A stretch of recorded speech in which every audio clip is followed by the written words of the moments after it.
ഗാസയ്ക്കെതിരായ യുദ്ധത്തിനിടെ സ്ത്രീകളുടെ ആരോഗ്യ സംരക്ഷണ സൗകര്യങ്ങൾ ആസൂത്രിതമായി നശിപ്പിച്ചും ലൈംഗിക അതിക്രമത്തെ യുദ്ധതന്ത്രമായി ഉപയോഗിച്ചും ഇസ്രയേൽ വംശഹത്യ നടത്തിയതായി ഐക്യരാഷ്ട്രസഭ. പുതിയ ജനങ്ങൾ തടയാനുള്ള നടപടികൾ ഏർപ്പെടുത്തി പലസ്തീനുകളുടെ പ്രത്യുൽപാദന ശേഷിയെ ഇസ്രയേൽ ഭാഗികമായി നശിപ്പിച്ചു.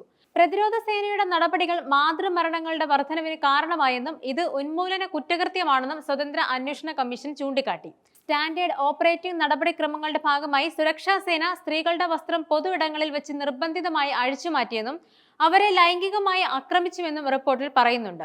ഗാസയിലെ പ്രധാന ഫെർട്ടിലിറ്റി കേന്ദ്രത്തിനെതിരായ ആക്രമണം ബോധപൂർവമായിരുന്നു.